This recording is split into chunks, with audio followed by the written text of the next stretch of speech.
Nunca consideres el estudio como una obligación, sino como una oportunidad para penetrar en el bello y maravilloso mundo del saber. Albert Einstein. Somos el grupo número 10 y les vamos a hablar sobre el marginalismo. El marginalismo o escuela neoclásica es una escuela de pensamiento económica surgida a mediados del siglo XIX, en parte como reacción a la escuela clásica de Adam Smith y David Ricardo. Los marginalistas introdujeron un lenguaje formalizado que llevó a la asimilación de la matemática en la economía.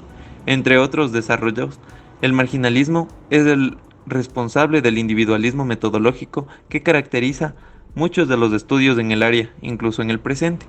Su principal característica es el uso para el análisis económico del concepto de valor marginal o valor en el margen, el cual se refiere a los ingresos, costes, rendimientos, utilidad, etc. La escuela marginalista se basa en la noción del valor en elementos psicológicos, deseos o necesidades, y no solo en los costos de producción. Principales aportes de esta escuela. Critica el valor trabajo, propuesto por la escuela clásica. A partir de esto rehacen la teoría del valor y crean la del valor subjetivo, de acuerdo a la cual el precio es determinado por la percepción de los individuos de la utilidad o beneficio que un bien, cosa o servicio le proporcionará en relación a sus necesidades en un momento dado. El valor de ese bien o servicio fluctuará, a diferencia de la teoría clásica que ve ese valor como constante en relación a la necesidad específica. Por ejemplo, el primer vaso de agua para un sediento es más importante, tiene más valor de uso o utilidad que el quinto o el décimo. Ese consumo extra produce un valor menor para ese usuario que el primero. Consecuentemente, disminuye lo que ese individuo estaría dispuesto a pagar para continuar consumiendo. La utilidad marginal o la importancia de un bien o servicio para un individuo es una cuestión de circunstancias y preferencias personales. Ese mecanismo parece producir una explicación satisfactoria de cómo se forman los precios en un mercado real. El marginalismo critica el proyecto clásico por ofrecer una explicación de fenómenos económicos basada en grupos o clases de individuos.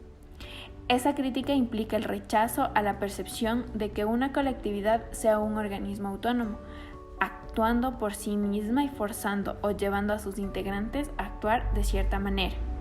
Los marginalistas asumen que los fenómenos económicos en general son inexplicables por las acciones de individuos, incluyendo sus metas y creencias. Para el conjunto o sociedad, tal explicación se basa en el agregado de las decisiones de los individuos como tal. Los marginalistas fueron los primeros en iniciar de manera exitosa la creación de un lenguaje formalizado para la disciplina, proyecto que fue esencial por su transformación en ciencia. Esto ha tenido lugar especialmente a través del uso de las matemáticas. Permite que se propongan, estudien relaciones de interés con claridad, rigurosidad y simplicidad, que adicionalmente pueden ser probadas en áreas extensas y complejas, todo lo cual sería difícil utilizando términos informales. En el siguiente apartado tenemos a Carnot, un matemático célebre que aparece como un precursor del marginalismo, pero en un sentido distinto de lo que será un poco más tarde Gosen y Dupin. Carnot nos interesa por la utilidad. Él considera que la determinación del valor de cambio es el hecho económico elemental. Sin duda, la utilidad participativa en tal determinación por su influencia se puede ignorar. En el mercado aparecen los precios y las cantidades, y estas variables deben construir el punto de partida. Además, las relaciones entre precios y cantidades se pueden formalizar algebraicamente. Las leyes económicas se expresan entonces naturalmente en el lenguaje matemático, y más precisamente en funciones, en derivadas y en procedimientos de maximización. La aplicación de esta concepción dio lugar a una obra original considerada habitualmente como el primer tratado de microeconomía. Su arquitectura general se construye a partir del análisis del monopolio, que Carnot considera como la situación más simple, pasando por el estudio del duopolio y el oligopolio, en intentar generalizar los intercambios para construir una teoría de un mercado competitivo. Pero son todos los estudios del monopolio y del duopolio los que justamente convierten al autor en un clásico. Dupuit, 1804-1866, utilidad absoluta y revelativa, excedente del consumidor.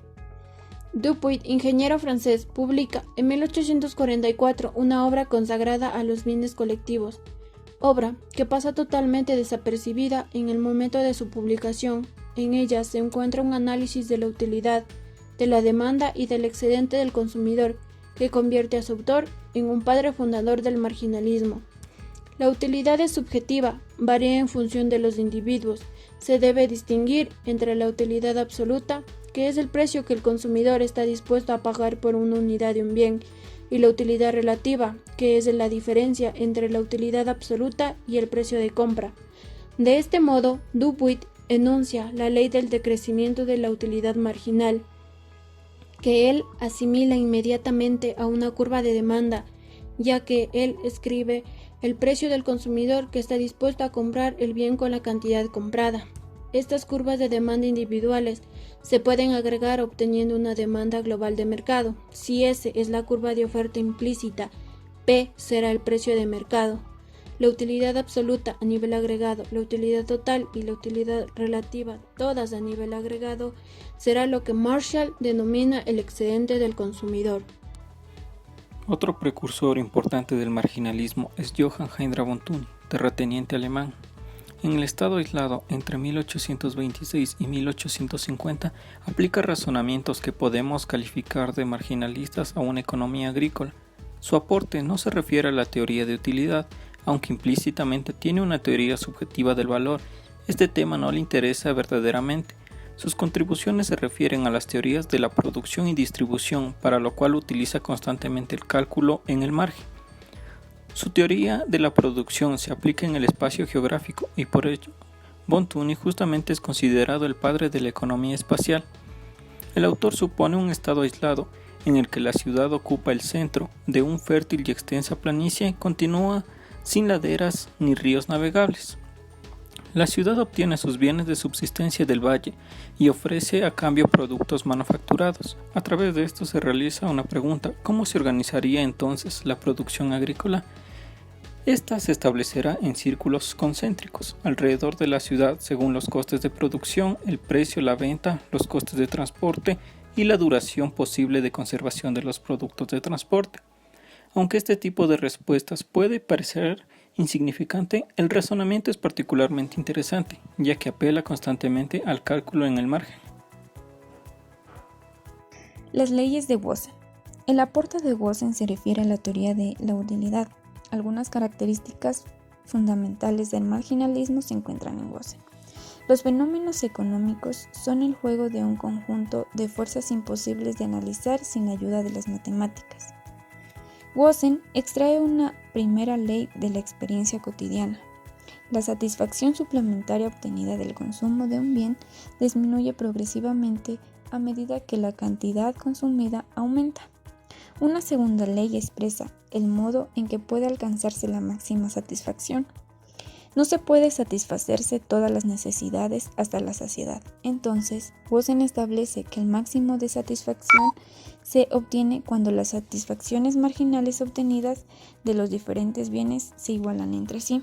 William Stanley Gibbons consiguió reunir los elementos separados de la teoría de la utilidad en una teoría coherente del valor y del intercambio en su principal obra, Theory of Political Economy, en 1871.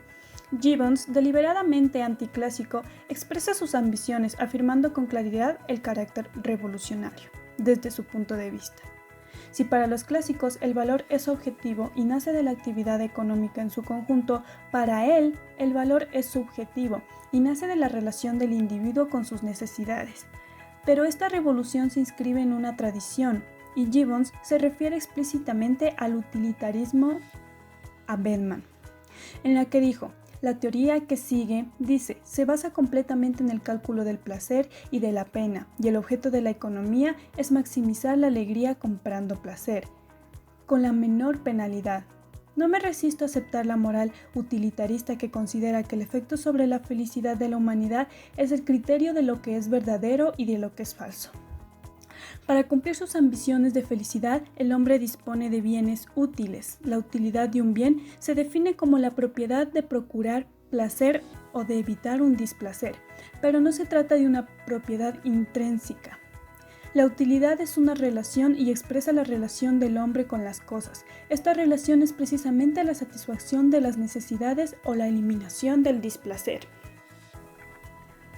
Karl Menger nació en 1840 y murió en 1921. Karl Menger es el fundador de la escuela austríaca. Su teoría del valor de desarrollo en su primera obra nos dice que los dos polos fundamentales de la actividad económica se constituyen en las necesidades de los individuos y los modos de satisfacerlas. Para que algo se convierta en un bien se deben cumplir 4 condiciones. Estas son: existencia de una necesidad, la capacidad de las cosas para satisfacer esa necesidad, el conocimiento de esa capacidad y la disponibilidad suficiente de las cosas para satisfacer la necesidad. Con esto se puede construir entonces 2 clasificaciones de bienes.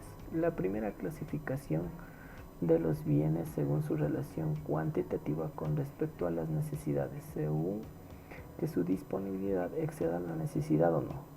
Y la segunda clasificación considera los bienes desde el punto de vista técnico de acuerdo con su proximidad con respecto a las necesidades. Estas clasificaciones permiten introducir un elemento suplementario en el análisis característico de las escuelas austríacas: el tiempo. En efecto, la producción de los bienes de orden es el final de un proceso productivo en el cual, etapa tras etapa, se movilizan los bienes de orden superior. La teoría del valor de Menger se deriva de una clasificación de los bienes. El valor se define como la significación que toman los bienes concretos para nosotros surgen del hecho de que la satisfacción de nuestras necesidades depende de su disposición. El valor nace de este modo de la escasez. Al igual que para Jobs, el valor no es una prioridad de los bienes, sino una relación establecida por los individuos entre los bienes de que dispone y sus necesidades. La cuestión es ahora de determinar la medida del valor. A partir de estas nociones, Menger construye su tabla de intensidades de necesidades. En las columnas aparecen las necesidades para satisfacer por los bienes o por orden decreciente de izquierda a derecha. Esta teoría subjetiva del valor, como en Jobs, sirve de fundamento a intercambiar y a la determinación de los precios. El intercambio entre 2 individuos A y B surge del momento en que cualquier motivo A signa un mayor valor o intensidad marginal de las necesidades. El intercambio continúa mientras esta relación exista y hasta el punto en que las relaciones de la utilidad marginal para los bienes sean igual que para el A y para B. Leon Walras. La teoría del equilibrio general walrasiano constituye la contribución más elaborada frente al problema central de la economía, que busca explicar cómo, a través de la interacción de distintos universos microeconómicos, es decir, de individuos que se mueven por intereses diversos, se alcanza el equilibrio macroeconómico, que involucra a toda la comunidad y que resuelve el problema central de la asignación y distribución de los recursos. La principal de sus contribuciones fue el concepto de utilidad marginal, que desarrolló junto a otros economistas como William Jevons y Karl Menger, creando, sin haberlo pretendido, una nueva escuela de pensamiento económico a partir de ese momento, el marginalismo. Y dentro de ella fue el fundador de la escuela marginalista de Lausanne, testigo que acabaría recogiendo a su discípulo, Vilfredo Pareto, mientras que sus colegas Jevons y Menger crearían respectivamente las escuelas de Cambridge y Austriaca. En conclusión, los marginalistas fueron los primeros en iniciar de manera exitosa la creación de un lenguaje formalizado para la disciplina, proyecto que fue esencial para su transformación en ciencia. Esto se logró gracias al uso de las matemáticas, las cuales permiten que se propongan, estudien y generalicen relaciones de interés con claridad, rigurosidad y simplicidad, que, adicionalmente, pueden ser probadas en áreas extensas y complejas, lo cual sería difícil utilizando términos informales. Muchas gracias por su atención.